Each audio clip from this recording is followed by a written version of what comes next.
네. 지난 금요일이었죠. 이제 찬양 예배를 마치고 저녁 예배를 마치고 이제 청소를 하더라고요. 그래서 이제 청소를 하는구나 하고 이제 남아서 이제 지켜보고 있는데 한 청년이 와요. 묘하게 이제 웃으면서 옵니다. 그들이 하는 말이 목사님 놀라지 마세요라고 하면서 하는 말이 뭐냐면 바 선생이 나타났어요. 그런 거예요. 뭔지 아시겠어요? 예, 바 선생, 바퀴벌레가 나타났다는 거죠. 근데 이제 죽은 거예요. 그러니까 놀라지 마시라고 말씀드려요 라고 하더라고요. 아무래도 뭐 별로 이제 좋아하지는 않잖아요. 이제 그러니까 혹시라도 보고서 놀라지 말라고 또는 무서워하지 말라고 이제 그렇게 이야기한 것 같아요. 근데 뭐 저도 남자인지라 뭐 사실 그런 거가 두렵진 않죠. 뭐 그런 것을 바라면서 무섭다거나 그런 마음을 갖지는 않습니다. 그렇다면 여러분, 뭐 이건 그냥 편하게 들으시라고 한 말씀이고, 여러분 과연 우리 하나님을 믿는 우리에게 있어서 가장 두려운 것은 무엇일까라고 하는 거예요. 여러분들은 어떤 것이 무섭다, 두렵다라고 여기십니까? 그것은 다른 것이 아닙니다. 우리들에게 있어서, 우리 그리스도인들에게 있어서 가장 두려운 것은 뭐냐? 바로 하나님의 침묵이에요. 여러분, 하나님의 침묵이라고 하는 것은요, 하나님과의 관계가 끊어지는 것을 이야기해요. 관계가 끊어졌어. 하나님이 나와 함께 하지 아니하시고 나를 그저 멀리서 바라보시면서 너 한번 네 마음대로 한번 살아봐라. 네 뜻대로 한번 살아봐라. 라고 하시며 분노의 마음을 가지시는 어떤 그것이 하나님의 침묵이란 말이에요. 그렇기 때문에 우리는요, 다른 어떤 것보다도 이 하나님의 침묵을 두려워할 수 있어야 한다는 거예요. 그래서 히브리 사람들은요, 이스라엘 백성들은 늘 하나님의 얼굴을 구해요. 우리가 성경의 말씀을 바라보시면 뭐 심심치 않게 보시게 될 거예요. 하나님의 얼굴을 구하는, 하나님의 얼굴을 향하는 어떤 그런 표현들이 많이 있거든요. 그들에게 있어서 하나님의 얼굴이라고 하는 것은요, 구원의 증거가 되어지는. 그렇기 때문에 하나님께서 그들을 향하여서 얼굴을 돌리시고 그들에게 아무런 말씀을 하지 아니하시는 어떠한 그러한 모습이 되어지면요, 그들은 마치 절망에 빠진 것과 같은 어떤 그러한 마음이었다라고 하는 거죠. 욥기 30장 20절입니다. 내가 주께 부르짖으나 주께서 대답하지 아니하시오며 내가 섰사오나 주께서 나를 돌아보지 아니하시나이다. 욥이 이렇게 고백하고 있는 거거든요.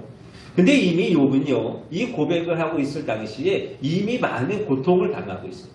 그래서 17절, 19절 말씀에 보면 그가 큰 능력으로 나의 옷을 떨쳐버리시며 나의 옷깃처럼 나를 휘어잡으시는구나. 하나님이 나를 진흙 가운데 던지셨고 나를 티끌과 재 같게 하셨구나. 라는 한탄의 고백을 보게 됩니다.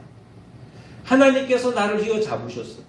하나님께서 나를 진흙 가운데 던져버리셨어. 하나님께서 티끌처럼 나를 버리셨다고 합니다. 여러분, 이미 이것만으로도요, 욥은 힘든 거예요. 욥은 이미 이것만으로도요, 고통 가운데에 있는 거예요. 그런데 그가 고백하는 것이 20절 말씀이었잖아요. 하나님께서 나를 돌아보지 아니하시고 하나님께서 내게 대답하지도 아니하시는 거다. 이미 고통 가운데 있는 그 욥에게 그것이 멈추는 것이 아니라 더하여져서 하나님께서 그를 향하여 대답하지도 아니하시고 돌아보지도 아니하시는 하나님이 그를 향하여 침묵하시더라고 하는 거예요. 어떤 이러한 모습 가운데에요, 이 하나님의 침묵이라고 하는 것은 욥으로 하여금요, 더 큰 고통에 빠지게 하는 거예요. 욥으로 하여금 더 많은 고난에 빠지게 하는 거예요. 그래서 20절 이후로 욥이 이 하나님의 침묵에 관하여서 고백하는 것, 표현하는 것이 뭐냐? 하나님 너무 잔혹하시다고. 하나님이 너무 잔혹하시고 나를 대하시는 것이 마치 대적을 대하듯이 그렇게 되죠. 그래서 그로 인하여서 내가 느끼는 것은 뭐냐? 큰 두려움이요. 내가 죽음을 경험했도다. 라고 하는 것이 욥의 고백이에요. 여러분, 하나님의 침묵이라고 하는 것은 이와 같다고 합니다. 여러분, 하나님의 침묵은요, 두려운 거예요. 무서운 거예요. 마치 죽음을 경험한 것 같이, 마치 지옥에 빠져 있는 것과 같이 너무나도 큰 두려움 가운데에 처하게 되어지는 것이 하나님의 침묵입니다. 자, 그러면 여러분, 우리는 과연 어떤 때에 하나님이 침묵하신다 생각할까? 어떨 때 그러실 것 같아요? 하나님이 내게 침묵하시는구나 라는 생각을 언제 하십니까? 고난 가운데 있을 때, 슬픔 가운데 있을 때, 고통을 당하는 가운데에 우리가 그렇게 생각해. 내가 잘 나가고, 승승장구하고, 잘 되어지고 있는 기분이 좋은 어떤 그런 상황 속에서는요, 하나님이 내게 침묵하시는구나 라는 생각을 하지 않아. 근데 내가 고통에 있고, 내가 고난이 처해 있고, 내게 슬픔이 가득해. 내 육신에 병이 있고, 질병이 있어서 내가 그로 인해서 고통을 당하고, 내 마음이 상하여, 또 욕과 같이 세상이 나를 다 저버린 것과 같은 어떤 그러한 마음, 그러한 상황에 처해 있을 때요, 우리는 하나님을 향하여 한탄하는 거예요. 하나님, 왜 나를 버리십니까? 하나님, 왜 내게 침묵하십니까? 라는 어떤 그러한 고백을 하게 된다는 거예요.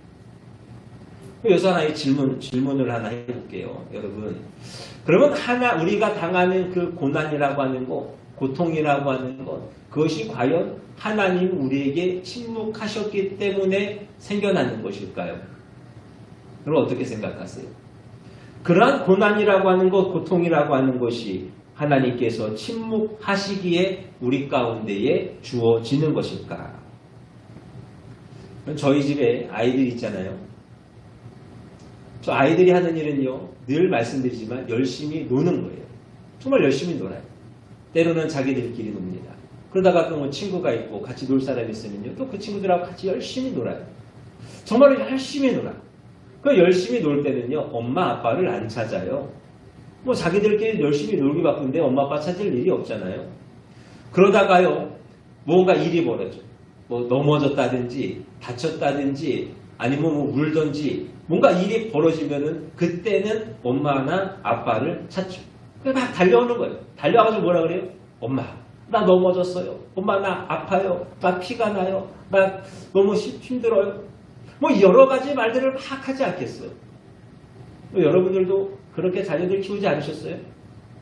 근데 그러다가요. 그런데 그 가운데요, 우리 아이는 조금 특별한 것 같아요. 라고 하시는 분이 있을 수도 있을 거 아니에요. 엄마, 내가 지금 저기서 놀고 있는데, 내가 지금 다쳤는데, 그동안 뭐하고 있었어요? 내가 지금 여기서 넘어져서 아픈데, 엄마는 안 지켜주고 뭐하고 있었어요? 아빠 나 지켜보지 않고, 나 도와주지 않고 뭐하고 있었어요? 라고 말하는 그런 아이가 과연 있을까? 보통의 경우에는 없을 것 같아요. 그렇죠? 보통의 경우는 없어. 대부분의 아이들이 그러지 않아요. 그런데 우리는 어떠냐? 그럼 과연 우리는 어떠냐는 것이죠.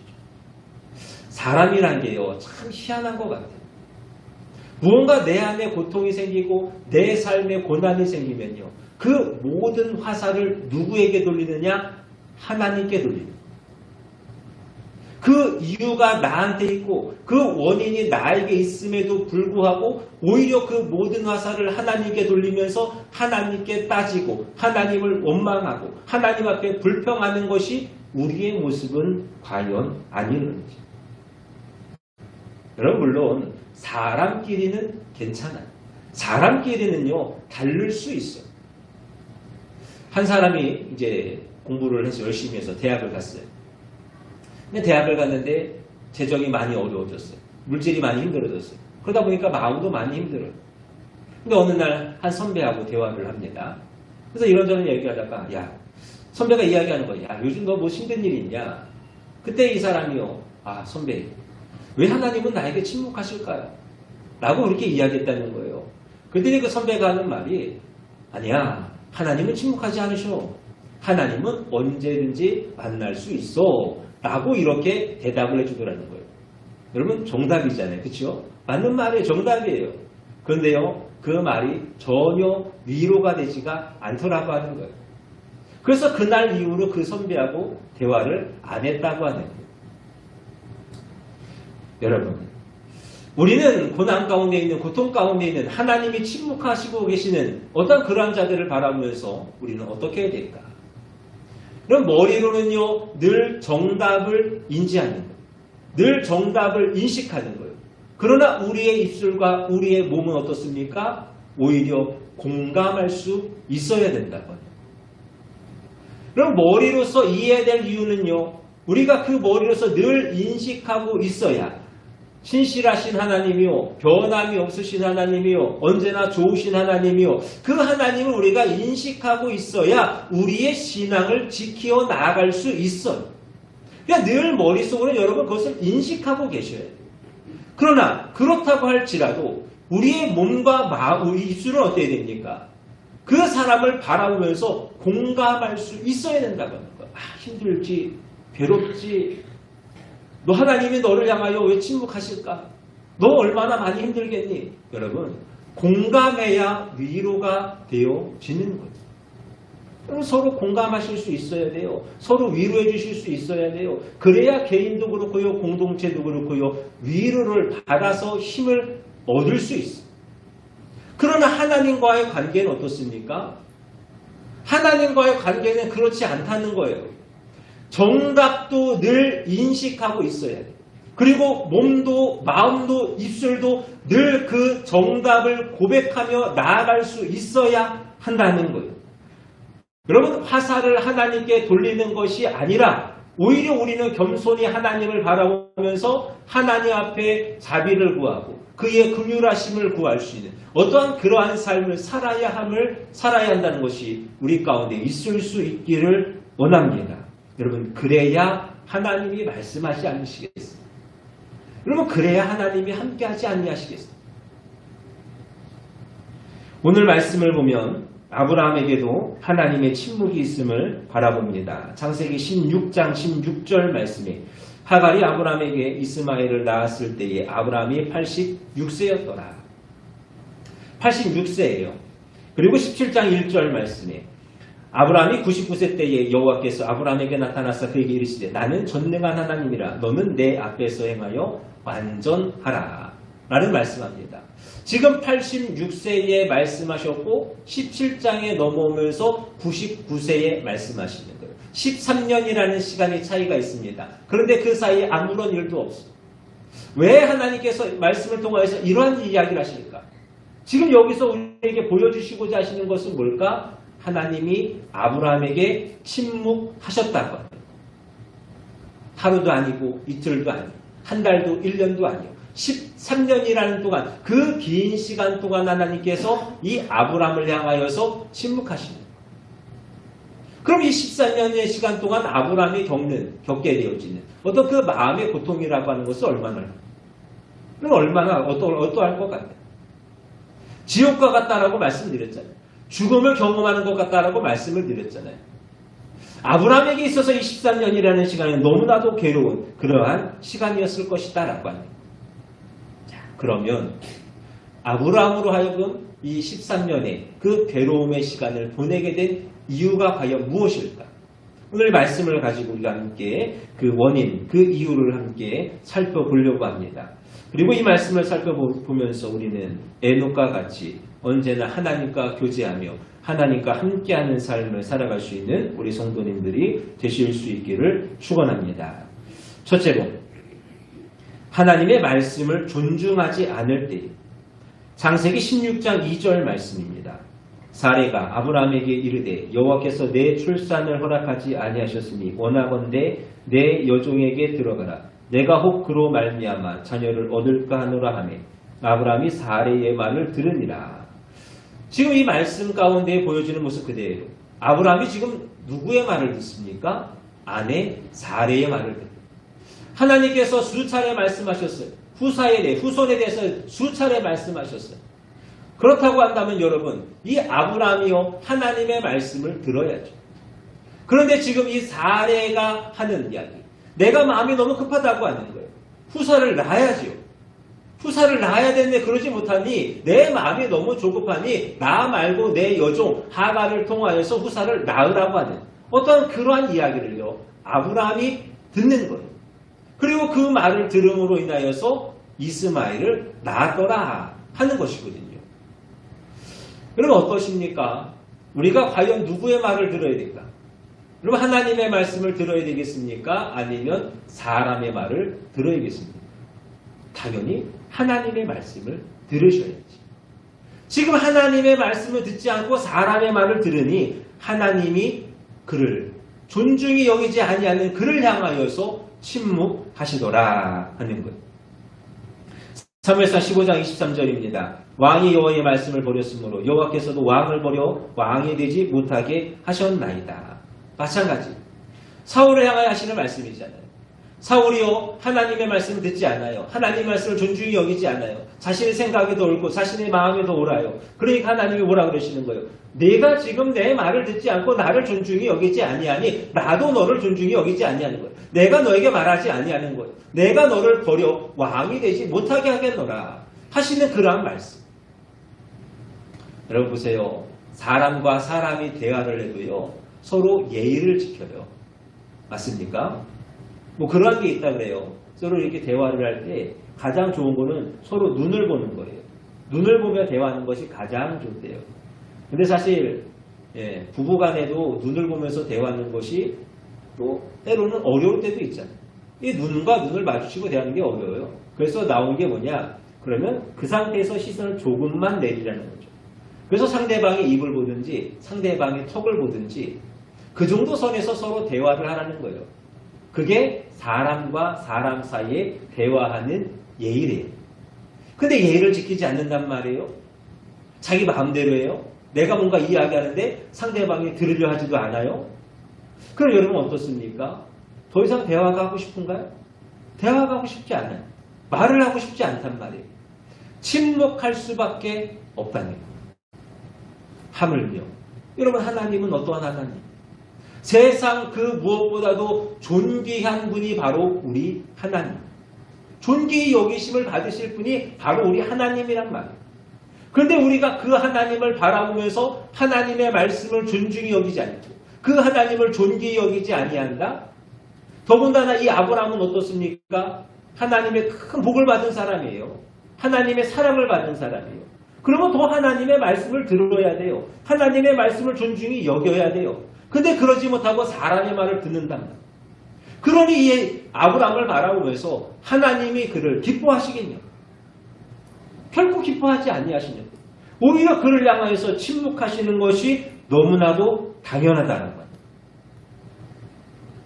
사랑하는 여러분, 오늘 여러분에게 있어서 하나님은 과연 어떠한 존재이십니까? 여러분들이 생각하시기에 여러분들의 마음 가운데 하나님은 과연 어떠한 분이에요? 하나님의 말씀을 존중히 여길 수 있는 우리가 되기를 바랍니다. 여러분, 하나님의 말씀을 존중히 여긴다는 것은요, 하나님을 존귀하게 여기는 거예요. 그 존귀하신 하나님, 나를 사랑하시고 내게 은혜 주시고 나를 늘 내 안에 역사하시고 나를 도우시는 그 하나님. 그럼 우리가 그 하나님을 더욱 존귀히 여길 수 있기를 간절히 바랍니다. 신명기 28장 1절 말씀이요.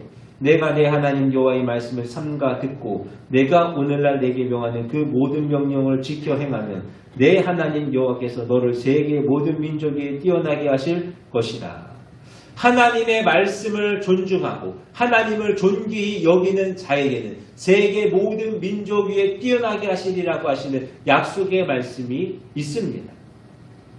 하나님을 더욱 존귀히 여기시고 하나님의 말씀을 더욱 존중히 여기셔서 이 은혜를 누릴 수 있는 저와 여러분들이 되실 수 있기를 바랍니다. 두 번째로, 다른 것을 보다 사랑할 때 하나님께서 침묵하시는 13년의 시간 동안 아브라함이 잘못한 것은 과연 무엇일까? 바로 이스마엘을 사랑한 거예요. 여러분 생각해 보세요. 이스마엘을 바라보는 아브라함의 마음이 어떠했을까요? 너무 좋을 것 같아요. 너무 좋을 것 같아요. 그동안 얼마나 기다렸어요. 후사. 내 대를 이을 그 후사를 얼마나 기다렸어요. 그런데 더군다나 아들이 똥 나왔어. 뭐 지금이야 그런 일이 없지만 우리나라도 그렇고 더군다나 그 옛날 이스라엘 그 민족 가운데 아들이라고 하는 것은 얼마나 큰 존재입니까? 대를 이어가는 것, 하나님의 축복을 이어가는 것이 바로 이 아들이었잖아요. 그러니까 이 아들을 향한 아브라함의 마음이요 특별한 거예요. 모르겠어요. 이 아브라함의 마음 가운데는 하나님의 그 언약의 후손, 하나님께 약속하신 그 언약의 후손보다 오히려 이 이스마엘을 향한 마음이 더 컸던 것 같아요. 그래서 창세기 17장 말씀해 보니까 하나님께서 후손에 대한 말씀을 주실 때에 이 아브라함이 하는 말이 뭔지 아십니까? 하나님, 이스마엘이나 하나님 앞에 살게 해 주옵소서. 무슨 말씀인지 아시겠어요? 이스마엘로 하여금 하나님의 그 복을 받게 하여 주옵소서 라고 하는 이야기예요. 그러니 그만큼 사랑하고 그토록 사랑하는 이 이스마엘을 위하여서 여러분 이 아브라함이 어떤 일을 했을지 어떠한 기도를 했을지 여러분 상상이 되시죠. 그러나 그래도 아닌 것은 아니에요. 여러분 아무리 이스마엘이 예뻐도요, 아무리 이스마엘이 사랑스러워도요, 아무리 이스마엘밖에 없다 할지라도요, 아닌 것은 아니란 말이에요. 그 아닌 것에 마음을 빼앗기고 있으니 하나님께서 그를 향하여서 지금 침묵하시더라 하는 거예요. 사랑하는 여러분, 세상에 있는 다른 것들 바라보시면서 그것에 여러분 마음 주시면, 그것에 애착을 가지시면요, 하나님은 침묵하시는 거예요. 그것이 재물이 될 수도 있습니다. 물질이 될 수 있고 명예가 될 수 있고 권세가 될 수 있고 쾌락과 자식과 형통이 되어줄 수도 있습니다. 무엇이 되어졌든 간에 그러한 것에 마음 두시면 하나님은 침묵하십니다. 우리의 마음은 오직 하나님께로만 두어야 할 줄로 믿습니다. 오늘 우리의 관심은 과연 어디에 있습니까? 오늘 우리의 마음은 과연 어디로 향하고 있는지, 우리의 삶의 중심은 과연 어디에 놓여져 있는지. 요한일서 2장 15절 17절 말씀이에요. 이 세상이나 세상에 있는 것들을 사랑하지 말라. 누구든지 세상을 사랑하면 아버지의 사랑이 그 안에 있지 아니하니 이는 세상에 있는 모든 것이 육신의 정욕과 안목의 정욕과 이생의 자랑이니 다 아버지께로부터 온 것이 아니요 세상으로부터 온 것이라. 이 세상도 그 정욕도 지나가되 오직 하나님의 뜻을 행하는 자는 영원히 거하느니라.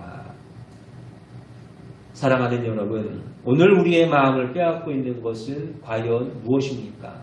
여러분의 마음에 있는 것은 과연 무엇일까? 혹시 그것 때문에 하나님을 멀리하고 있지는 않으십니까? 내 마음에 있는 그것 때문에 하나님의 뜻과는 다른 그 어떤 것을 구하고 있지는 않으십니까? 여러분, 하나님을 붙들면 하나님도 얻고 세상의 행복도 얻는 것이요. 그러나 하나님 멀리하면 하나님도 잃고 세상의 행복도 떠나가 버립니다. 바라기는 바울과 같이 모든 것을 배설물로 여기고 하나님을 사랑하고 그리스도를 소유하고 그 안에서 우리가 성장하여 나아가는 것, 그것이 가장 귀한 것이라 여기시고 하나님 앞에 살아갈 수 있는 우리가 될 수 있기를 바랍니다. 마지막으로 하나님의 약속을 기다리지 못할 때, 다시 18장 1절 말씀입니다. 아브라함의 99세 때에 여호와께서 아브라함에게 나타나서 그에게 이르시되 나는 전능한 하나님이라 너는 내 앞에서 행하여 완전하라. 지금 하나님이 13년 만에 나타나셨어요. 그리고 아브라함에 가장 먼저 주신 말씀이에요. 나는 전능한 하나님이라 너는 내 앞에서 행하여 완전하라. 여러분, 이 말씀 가운데는요, 하나님의 책망이 들어있어요. 무슨 뜻이냐? 무슨 말이냐? 지금 말씀하시죠? 나는 전능한 하나님, 나는 능치 못함이 없는 하나님이야, 나는 뭐든지 할 수 있는 하나님이야. 그러니까 그 하나님, 나를 믿어야 된다고 하는 거예요. 나를 믿어야지. 너 왜 나 믿지 못하고 있냐? 그러면서 너는 내 앞에서 행하여 완전하라. 나를 믿고 딴 마음 품지 말고 딴짓하지 말고 내가 행할 그 일을 기다리라. 기다려야 할 것인데 너는 왜 지금 이스마엘이라고 하는 그 잘못된 결과를 만들어냈느냐 하시는 하나님의 책망이 들어있는 어떤 그러한 말씀이죠. 그럼 이 아브라함은요, 하나님께 약속을 받았어요. 그 가운데 창세기 15장 말씀에 보면요, 하나님께서 이 아브라함하고 언약을 맺으시는 장면이 나오는데요. 그 언약은 무슨 언약이냐면 후손에 관한 언약, 후사에 관한 그런 언약입니다. 근데 그 언약이요 조금 특별해요. 그냥 단순히 그냥 말과 말로 쌓는 언약이 아니라 짐승을 둘로 쪼개죠. 짐승을 둘로 쪼갠 다음에 그 사이를 불러서 지나가시는 거예요.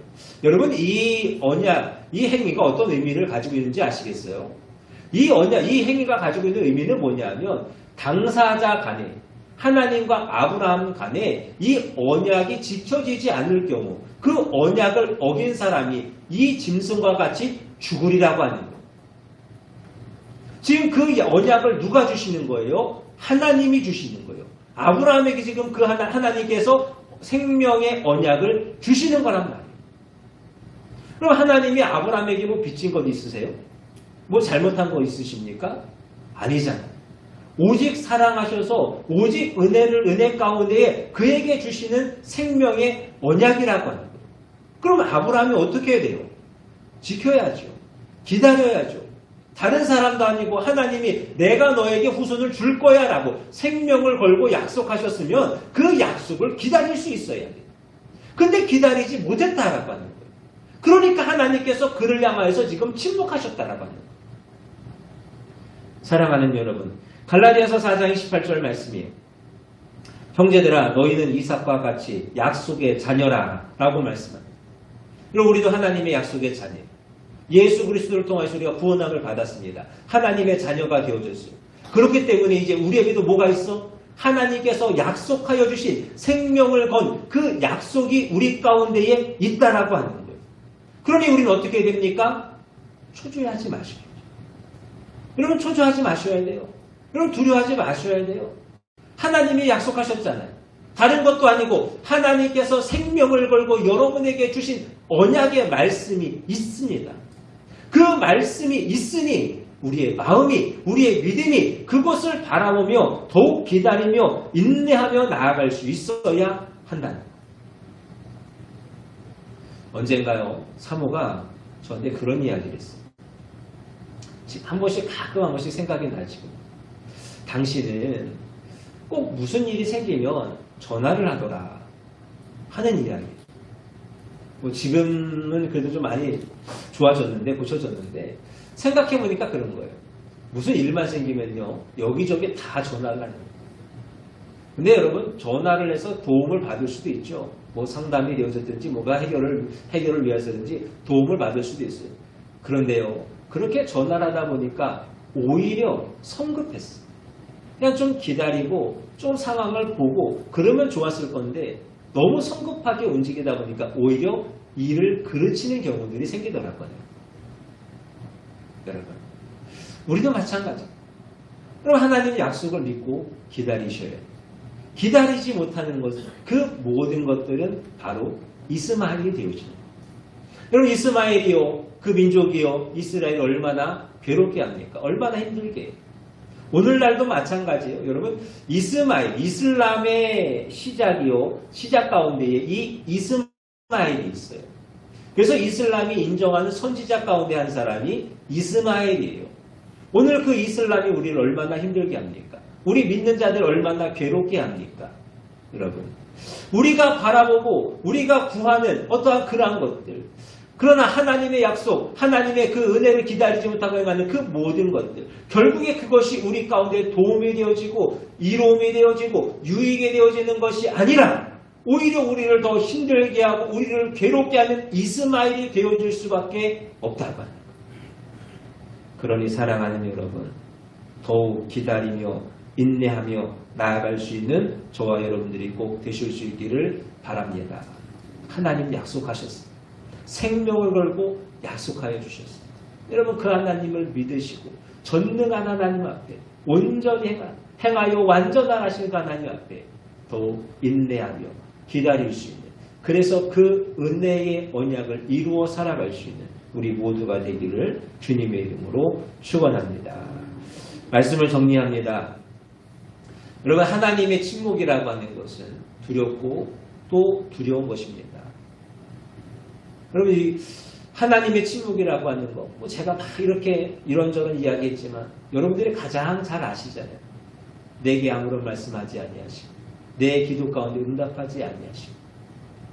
여러분 하나님의 침묵이라고 하는 것은 우리 안에 너무나도 두려운 일. 그럴 때 우리는 어떻게 되겠습니까? 그 하나님 앞에 우리는 행하여 완전해야 할 줄로 믿습니다. 여러분 어리석은 마음에 그 화살을 하나님께 돌리는 자들이 되지 마시고 오히려 나를 살피시는 내 안을 바라보시는 거예요. 그래서 내가 과연 하나님 앞에 행하여 온전하고 있는가? 내가 지금 하나님의 말씀을 존중히 여기고 내 마음에 하나님을 두고 있는가? 그리고 내가 지금 하나님의 약속의 때를 과연 기다리고 있는가? 바라기는 이 모든 일들을 살펴서 하나님의 침묵이 아니요 하나님의 말씀과 함께하심의 은혜 아래 아름답게 회복되어지는 우리 모두가 되기를 주님의 이름으로 축원합니다. 기도하겠습니다.